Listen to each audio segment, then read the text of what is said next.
Hey there, this is Therese Skelly, and I am so excited that you are going to be listening to an episode of the Fiercely Brilliant podcast. Do you like those two words? Fiercely Brilliant. My hypothesis is that you are here for a reason. We all are. Our souls have led us on journeys that have very often taken some twists and turns, and sometimes it's not pretty. Sometimes there's struggle and there's loss and there's challenge, and in the middle of that, there's always a way out. And it's those times that often lead us into our great life and work. So you're going to hear stories in these episodes of myself and other beautiful people that share the journey. They share how they got to the place where they're standing, working in their brilliance, and being the powerful leaders that they are. So stay tuned and enjoy this episode.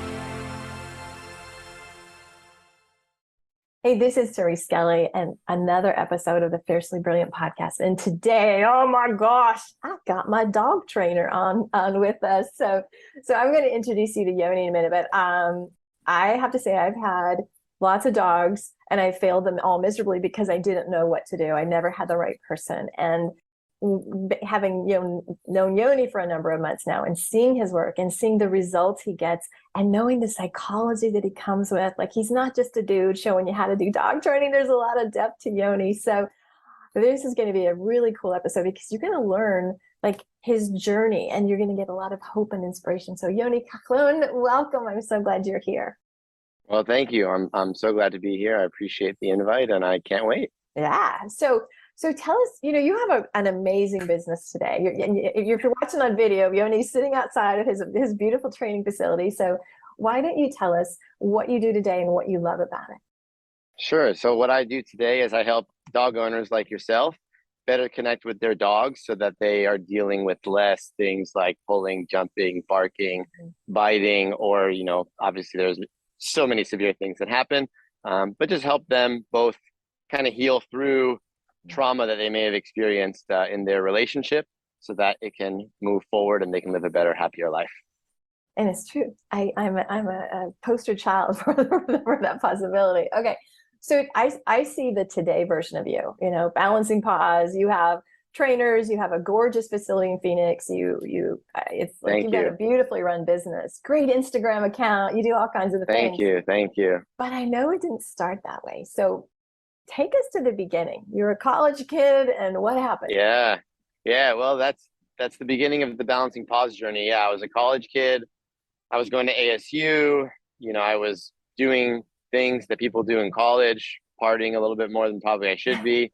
And my folks weren't happy with that. So there was a boundary that they set, a very clear one, which was probably my first in your face life lesson that I use with the dogs, as you know, all the time, right? We set boundaries, but there was a very clear, obvious boundary that was, hey, you're either coming home and finishing school here so we can monitor it and we can be with you and set more boundaries for you because obviously you need some, or figure it out. It's your choice to set boundaries, which is, as we all know, the difference between humans and the other animals is we are able to set our own boundaries. Yeah. So I chose the path of setting my own boundaries and kind of going my own life and going through the school of hard knocks and the obstacles of what do I do next? I no longer have the support of my parents in this particular time and space. What do I do? You dropped out of school though, right? Because of all that? Exactly. So that was the first step. That was the step one, right? Was dropping out of school. It was like, okay, well, I don't have their support anymore. I wasn't really going to school for the going to school. I don't think I was very social. I was really into meeting people and talking to people. And I think that for me, I think that was the value, and that kind of paid for itself. Right. That I love people. I love helping people. I love talking to people. I love communicating with them in a way that they can understand.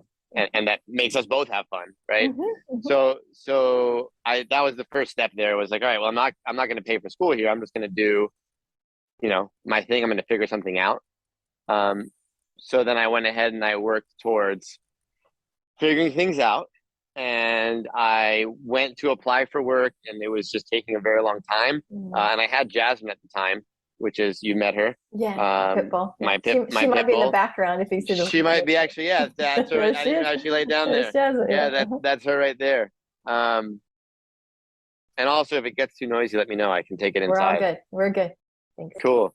So yeah, so Jasmine, I had her at the time, and she wasn't necessarily this well-behaved pup. When I visited my family, she had already torn up their couch and, done all the things that puppies do, right? Mm-hmm. She wasn't always like this. So that's something to keep in mind too. We are not always what we were. So when I went through that, I dropped out of school and I was like, hey, I don't know what to do here. Started to look for jobs, and a friend of mine actually recommended dog walking. He's like, you have your dog, you're always walking your dog anyway. It's kind of dawned on me also, because as I'm walking my dog, I hear other dogs barking and other things happening. So this was my first, I have to solve a real problem in my life. Nice. Okay. Right? That wasn't just like, oh, I'm in school and my friends are doing this and they're doing that, and which party do I want to go to, and who do I have to pay to do my homework this weekend, and stuff like that. Like, those problems were no longer relevant. It was now, hey, how am I gonna put money in my bank account so that I can pay my rent, so that I can put food on the table, so that I can live a life that I do, I enjoy, one of interacting with people and stuff. So that was there. And then I started walking dogs. I started handing out flyers. I started finding people, and I actually got a call back from a bank that said, hey, we want you in for a third interview. And I was like, what the heck? I just got paid $40 from a random stranger to walk their dog. I was like, you know what? I have $40 in my hand. I don't need a job. I don't need a job. I got this. This is what I'm supposed to be doing. That is the crazy entrepreneurial mind that would say that, right? Like that's, you had freedom, you had money, you had freedom, right? So that's it. I had the money for the week to buy the groceries, and I was like, all right, step one. Yeah, we're good. Good. And then that was it. And I think that there's so much to do with my upbringing, and my parents are immigrants, and they worked their butts off to get me here. And I'm so grateful for everything that they have done to, from here on. So I don't want anyone to think that, oh, they cut me off and that's all that they did, right? My dad is very entrepreneurial, still running his own business. So awesome. So the mindset of that was definitely ingrained at a young age. It just wasn't necessarily appreciated at that young age. Right. Sure. I get it. It was oh, thanks, Dad, for all, for sending me to college, but screw you, I'm going to do whatever I want to do. And now it's like, oh, wow, thanks so much, Dad, for ingraining these things into my mind at such an early age that I didn't even realize you were doing.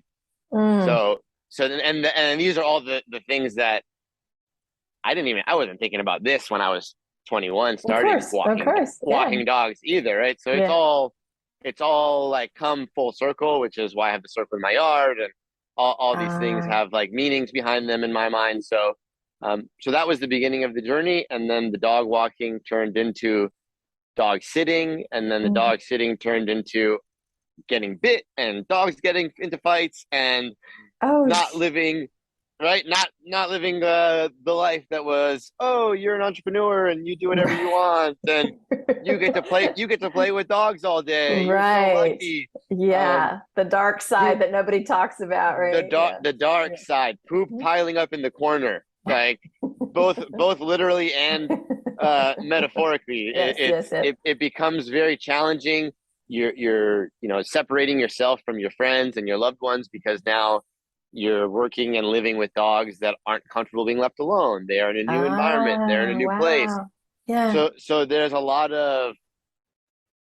was a really big shift for me socially. I went from being this social party butterfly that had friends and everybody, I would be calling people to go do this and go do that, or they would be calling me to see what I'm doing and where I'm going. And all of a sudden I'm living in a 2-bedroom house with 3 to 4 dogs that I basically, if I leave, they destroy the place because I don't know anything about training. Wow. So, so you were like, you were in the shit. Like you were. I was exactly. Was there ever a time, Yoni, that was like, this is, maybe I'll call the bank. Like, this is too hard. Or did you just like, this is my path. Like that's because a lot of people in the beginning of their entrepreneurial journey have failures, things aren't easy. And to me, those of us who can keep going, we're the courageous, crazy ones. And so was there ever a time that you like what kept you going? Many.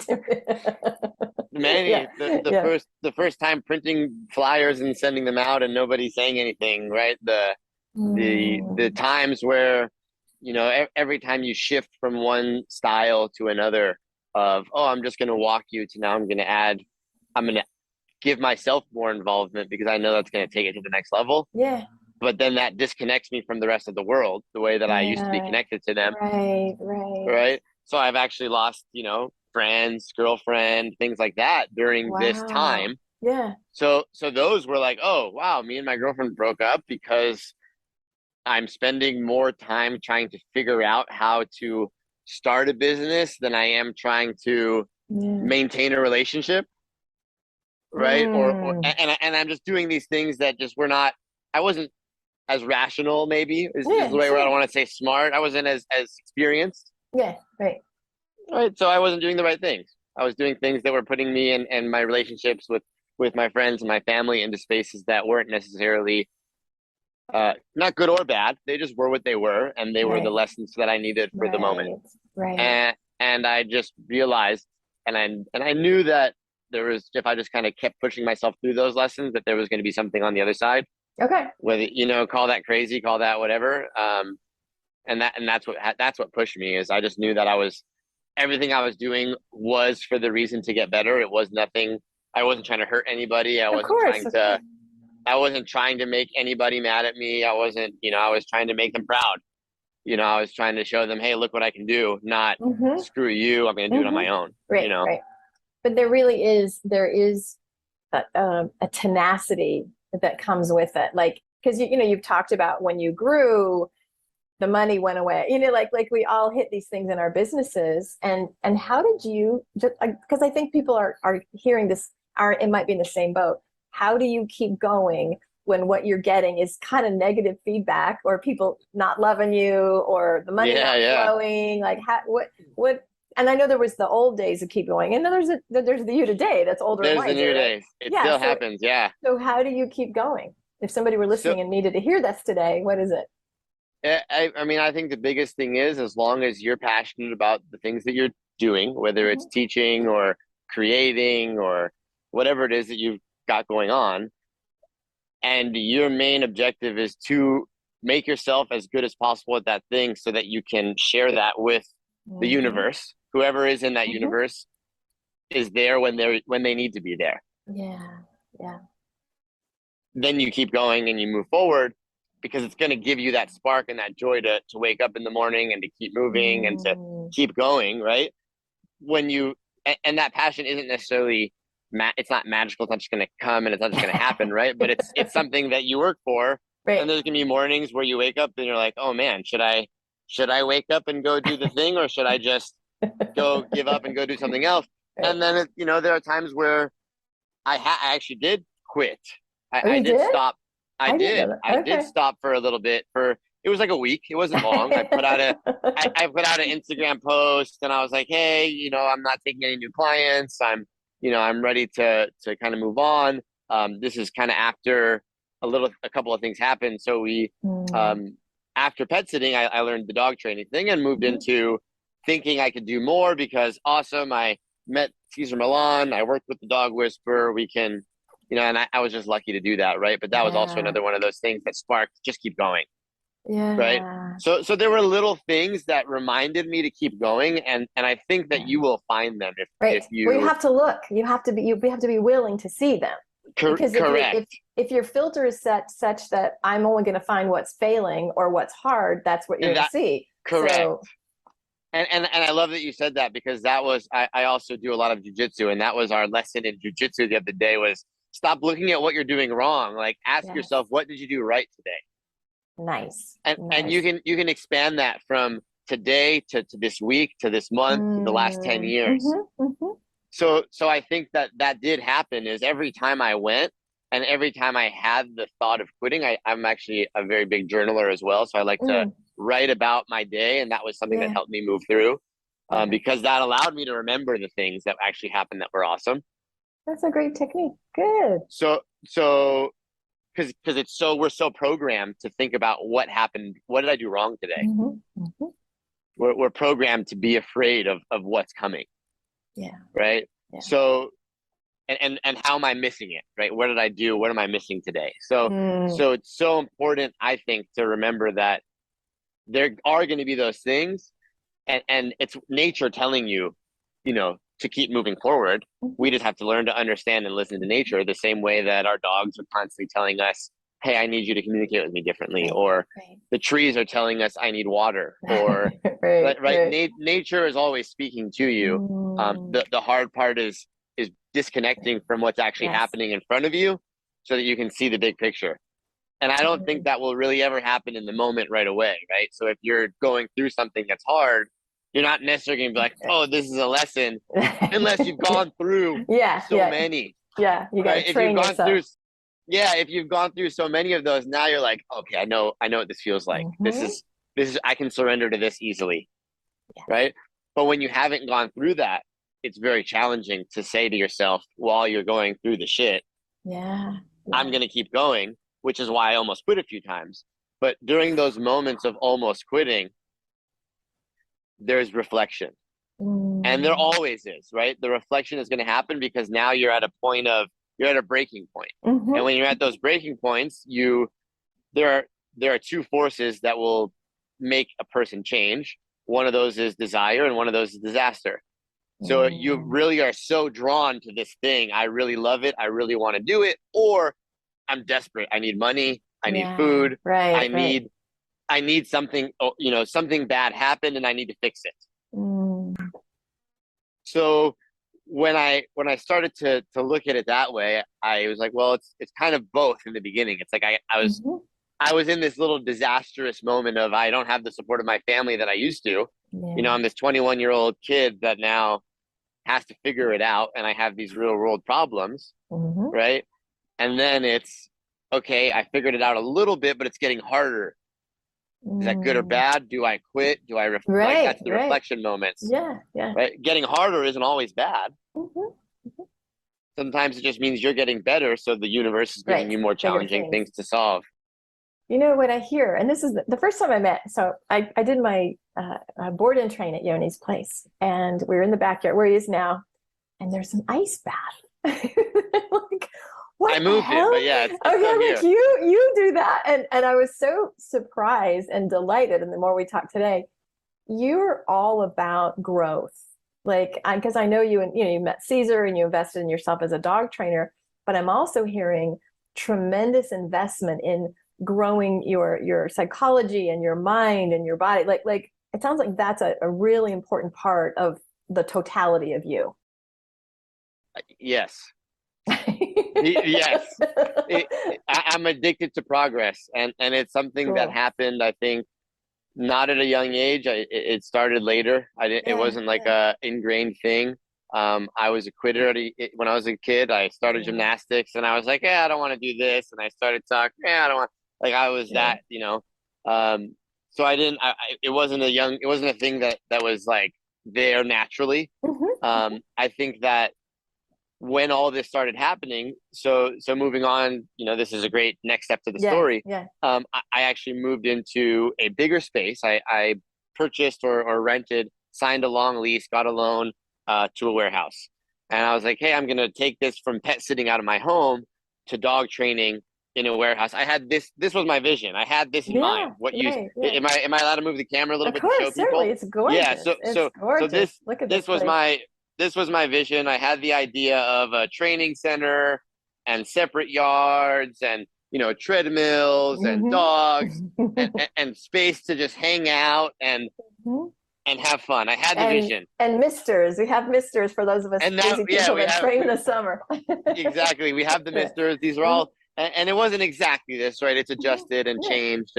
But I had the vision of, I want a space for people to come together to work with their dogs for a good time and progress.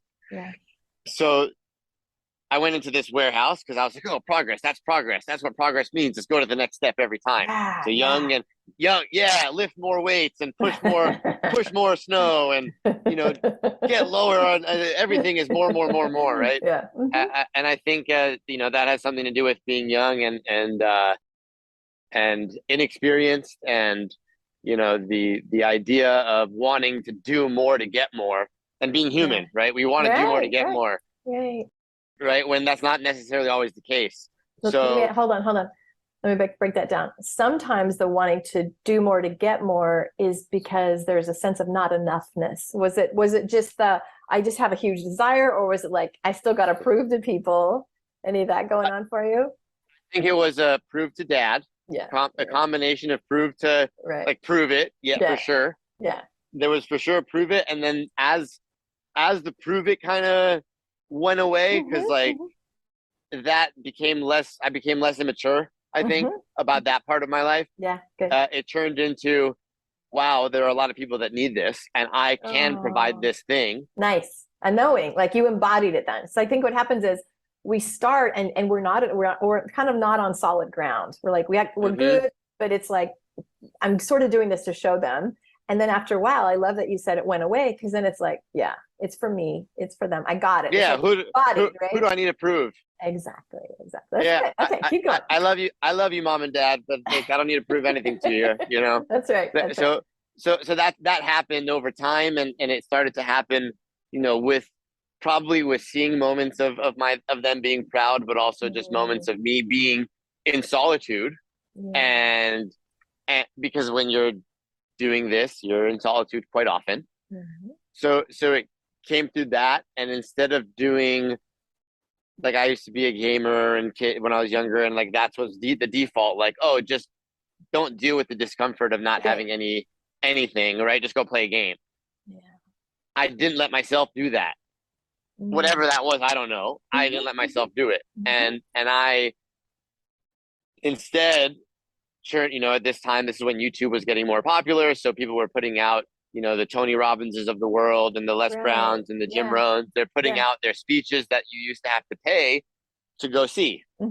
So I felt totally, even after meeting Cesar, I felt totally, privileged to have this information just right in front of me. Right.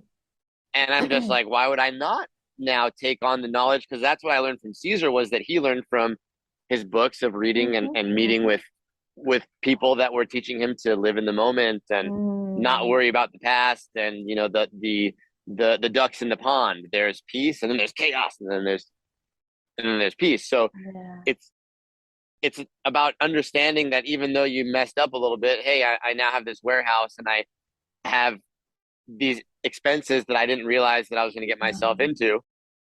But what did it do for me? Number one, it helped me meet John, because that's how I met John, because he was working side by side with where that warehouse was. So you know who John is, but if you don't know who John is, he's basically my right hand man, runs the show when I'm not around and all that stuff. So he's super awesome, and I'm grateful for him every day. So if I didn't make that silly decision of getting super financially upside down, it was, instead of my student debt, I got my business debt, which was I worked through it and I figured it out, but it was definitely hard and challenging. But it opened up so many opportunities. It introduced me to so many people. It's how I started.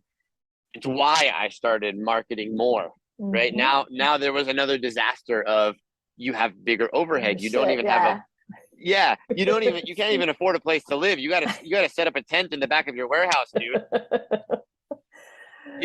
Right? Right. So that turned, you don't have a place to shower. Thankfully, your parents didn't cut off your gym membership. You can go across the street, use LA Fitness to shower.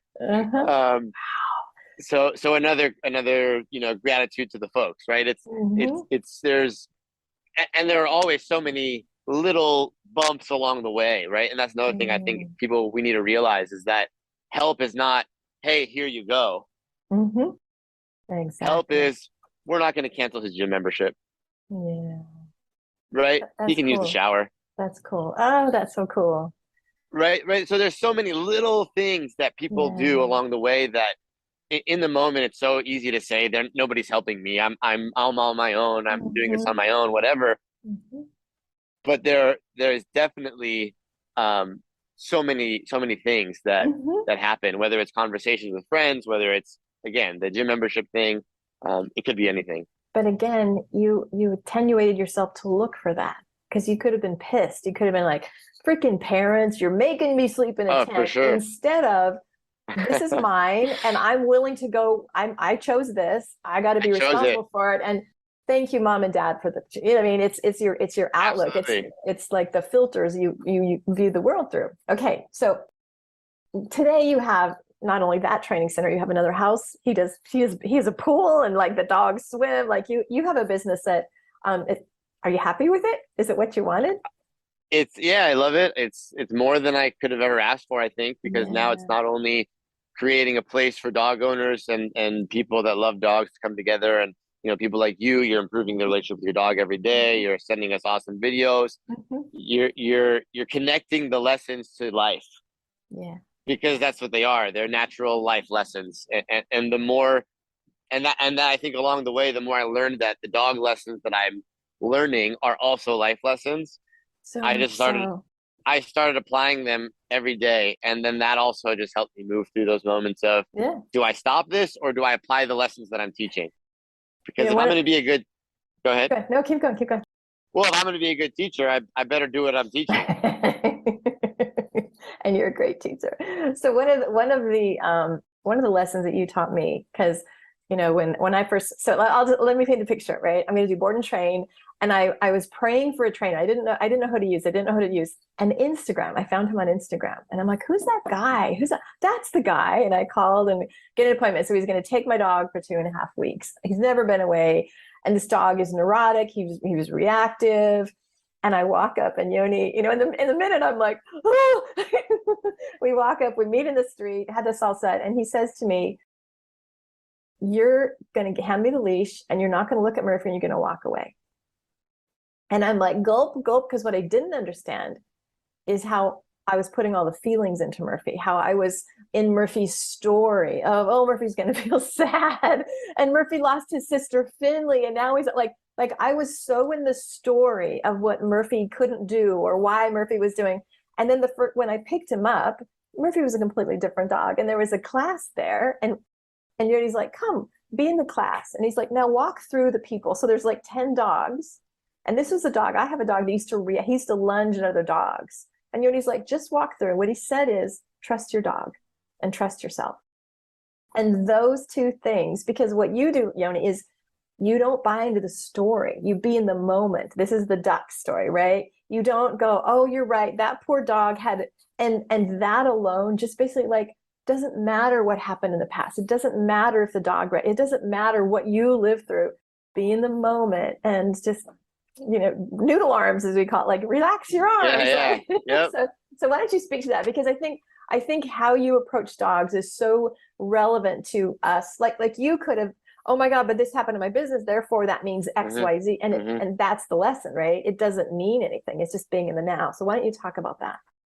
Yeah, the idea about being in the now is so important. And I think I mentioned it maybe before we started recording, but that's one of the things that in the beginning of my experience and learning from Cesar, he talked a lot about Eckhart Tolle and his book, The Power of Now. And it just really boiled down to understanding that, of course, things happen and it doesn't mean forget anything, right? But I think what we need to remember, just as humans in general, is that the things that happened yesterday doesn't dictate what's going to happen today or tomorrow, nor are they going to dictate who we are, right? If we are aware of it and don't let that just start to compound up in the corner and become all moldy and gross and disgusting, and the metaphors are endless, right? Because everything is connected with how we treat ourselves, which is the most important. So the way that we're communicating to ourselves while we're working with our dogs, and the way that we're communicating to ourselves while we're communicating with our loved ones and all that stuff is going to come out in the energy so much more than the words that you're actually saying. So to me, that's what living in the moment really means, is kind of forgetting about the fact that, okay, this morning I woke up a little bit late, or I didn't make my bed the right way, or I stubbed my toe, or, my bank got overdrafted, or, all of those things that happen to every single one of us every single day at random, right? There's a monkey on the wire somewhere pooping and throwing it at you, and they're cheering when they get you in the face. It's really well said. So well right? said. Yeah. So we have to be just aware of the fact that that's happening. Yeah. And when it happens, not get so like beat up about it, because we know it's going to, and learn to trust ourselves and our training, right? Because when I say trust yourself, trust your dog, what I mean by that is trust your training. We met already a few times. We've gone through some drills. We've done the practice. It's why anybody practices anything, is so that when they're doing it, when they need it, it works. Yes. Yes. Yes. So really the best way to learn to live in the moment is to, you have a desire, you have a goal, right? And that for you, when we met, was I want to be able to walk my dog around other people and other dogs. It's, maybe it was more simple than that. Even it was, there was a disaster that had happened, right? There was a broken hand, and we wanted to make sure that never happened again. Number one, and who would have ever imagined that? Oh, we're in the middle of 15 dogs off the leash. I know. Doing this almost every week. He's kind of like one of the little stars of class, because he's so well trained. I can't even believe it. So he's a billboard. We got to get him a vest with our information. There we go. We will do it. So the thing to remember about living in the moment is just that, is so many big changes can happen if you dedicate yourself to little bits of training. And when you dedicate yourself to those little bits of training, it's so much easier to be creative, and creativity comes from living in the moment. Oh, that's so good. It just comes to you. But the right training, because I was doing drills the wrong way when I came to you. Yes, of course. Because I had worked with him for a year before the accident happened, and he broke my bone. Sure. I was doing it, but I wasn't following the right guidance. I was, like I say, I was just like learning on the Instagram, and I was following trainers. I was doing things. Yes. And he was a little better, but it was finally getting, like, literally taking him to a master, right? Like, he had 2 weeks and then I continued it, and it's so much joy now. Like, literally, I'm going to cry here. I'm the most proud of, my kids are great, but my dog.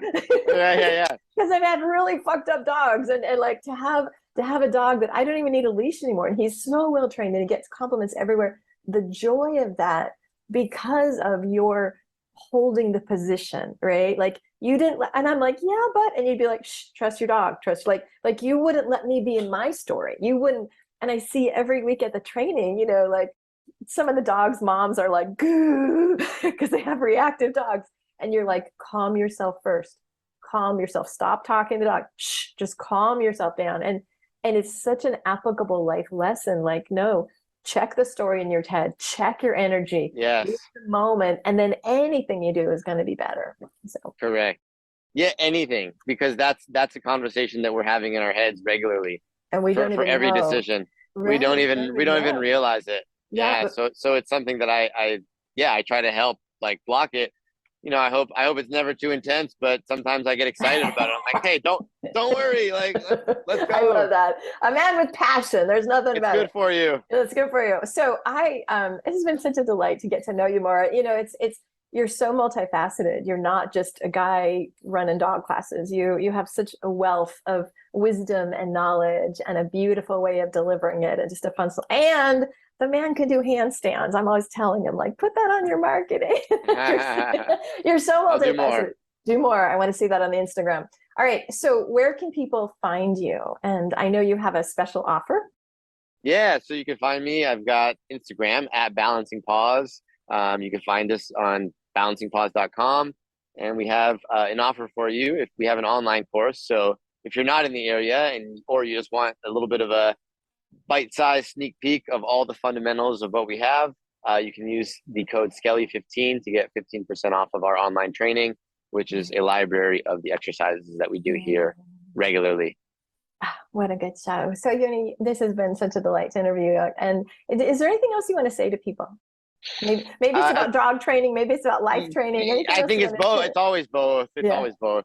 I think the most important thing is to kind of go with what you said, the right training. It's the Yeah. hardest part is to find teachers that Yeah. you can trust and that are going to actually guide you in the right place. So the vetting that you did, I think, is you did your own vetting by trying things, and then you just learned from, you took in the lessons, right? So Right. number one, there's always lessons from everything.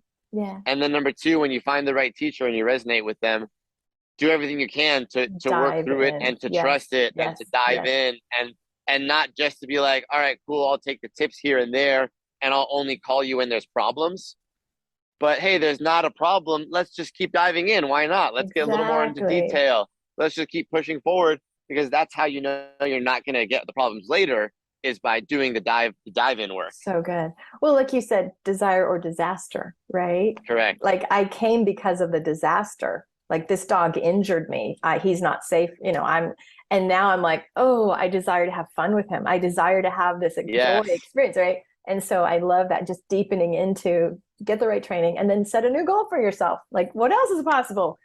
What else is possible? So many things. What a magical time. Thank you so much for the show. And gang, if you're in the Phoenix area, check out Yoni. Seriously, his facility is beautiful. His classes we have so much fun. It's kind of like a little family. The dogs, it's who doesn't want to hang around with 12 dogs a week, right? Like that's really a fun experience. And check him out online if you're not local. So Yoni, this has been fabulous. Thank you so much. Thank you so much. Good. And I will say, hey, think of two people that need to hear this. Think of people that are maybe on the entrepreneurial journey and are like struggling, like, do I stop? Do I start? Think of people that could use the reminder of like, be in the moment, let it go. Send this show to a couple people that could use it. All right, lots of love. Bye now. Hey, this is Therese, and I'm so excited that you were with us today for another episode of the Fiercely Brilliant podcast. If you are inspired to get to that brilliant place, if you heard some wisdom today that made you think, yeah, I need some help in that area, I would encourage you to have a conversation with me. Super simple. You just go to thereseskelly.com/let's connect. It's a no charge, no pressure conversation. And if I can support you to clear the blocks, to really step into that brilliance, oh my gosh, it would be a delight. And I'll be honest with you, we'll just have a great conversation and see where we can take it. Peace and blessings. Bye.